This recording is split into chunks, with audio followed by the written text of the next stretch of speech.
İmam Hüseyin əleyhissalam deyirlər, uşaq idi, yıxıldı.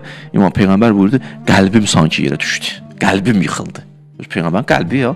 Peyğəmbər qəlbi deyirlər, ərşdən böyüdü, ərşdən böyüdü.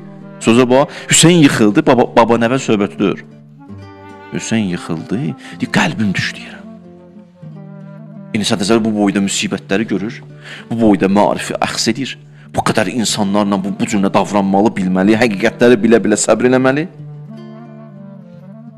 Bu asandır, əsla asandır. Ya məsələn, çətin cəhəti nədir? Bəşəriyyəti hidayət eləməlisən. Adam bəzi var, bir dənə oğlunu hidayət eləmir. Girinci qalıb. Ona deyirsən, Allah sən bunu başa sal, buna deyirsən, bunu başa sal.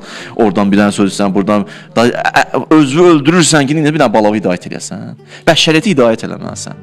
Və bunun da içində bəşəriyyəti hidayət eləməksən, özdə sənin yanında olan bəzi dostlar tənbəl, yorğun, süst, adam yoran, bəzi suizənə düşən, bəzi 50 dəfə sual verən, bəzi iman gətirib sonra imandan çıxan, bəzi səni görüb həqiqətləri yenə də inkar edən, belə adamlarla gəl yola çıx getkin.